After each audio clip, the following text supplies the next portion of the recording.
hijo de Odín. No era un hombre corriente, era un dios. Después de salvar la Tierra por enésima vez, Thor emprendió un nuevo viaje. Hi, Taika. This is Pedro from Cartelera, Spain. How are you? Good, thank you. It's such a pleasure to meet you. I was so excited to talk to you. I had a freaking blast watching the film, and it looks like everyone in the movie is having the time of their lives.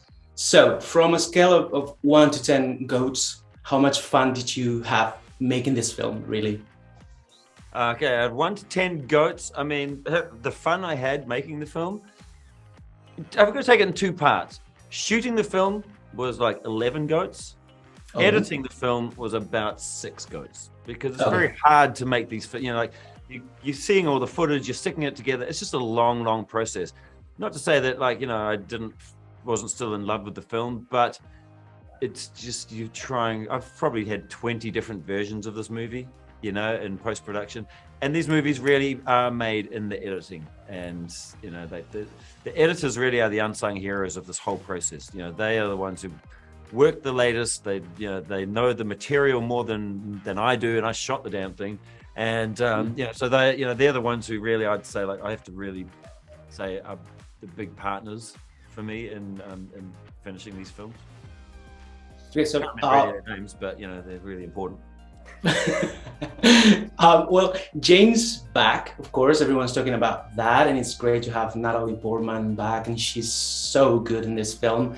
But what I want to talk about specifically is that I loved how you fill in the blanks of the story after she and Thor broke up and after Endgame. So I want to know, what was it like developing those mini stories within the movie, and would you like to maybe explore them further in any way? When we did the little flashback to their relationship, in the past, I loved that so much, because we nicknamed that little section Mumblecore after those annoying movies. I love that.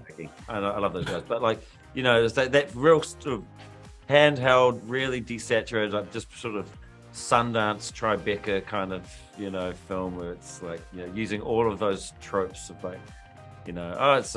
it's like a section from from Spotless Mind or something. It's got that real feel to it. So, and I love doing that, and to explore those those characters and those relationships. When I was doing that, I was like, I'd love to see a whole movie about just Thor and Jane's relationship, 8 years ago, and just on Earth, and just them hanging out, and just do it as a proper, just like a relationship. Not a rom-com, but a little bit of a drama with some comedy in it, and just to explore the idea, because I think it's when I was shooting it, it was just so cool to see them like that. Another thing that I loved about Love and Thunder was the fact that it didn't feature one exclusive gay moment, but several. And actually, there are many queer moments throughout the film, and so I wanna thank you for delivering on your promise of making this film more queer. And I want to know, how did you do that? How was the process with Marvel, and why was it important to show that? They were great, and they were very supportive of that the whole way. Like in Ragnarok, I know that that we had a little moment that was cut out of the film, but really it wasn't for any other reason other than we had to just drive forward with the story, and there was these, this little moment where it really solidified that Valkyrie was bi, and that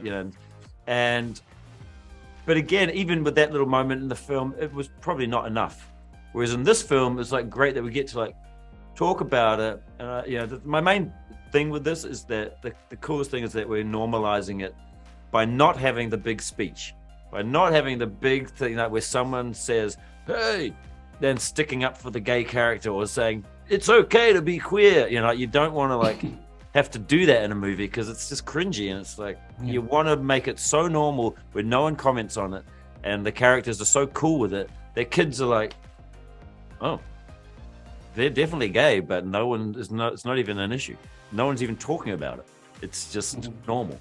And so I think that's what's great about being able to do it in a big film, because way more people are going to see it, and especially way more kids who are struggling with identity. Can they talk about it? You know, is it normal? Am I normal? And to see these ridiculous big characters who are like, yeah, and then two dudes go into a mountain and then they make a baby together, and like it's like, and no one bats an eyelid. It's like perfect. Okay, so my time's up. When are we getting the Korg? Yeah, I know, but I wanna, squeeze in a last one. Okay. When are we getting the Korg Disney Plus series? The Korg one? Yeah, we need a Korg TV show. We need a Korg one, yeah.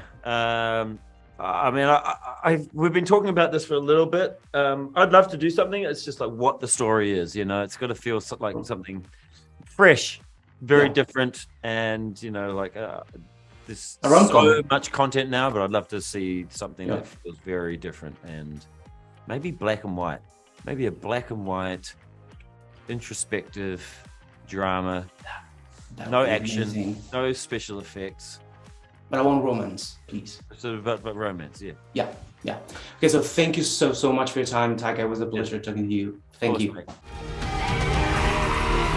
Iba a decir que me ha impresionado mucho lo que has hecho antes. Era mi primer malo. El primero nunca se olvida.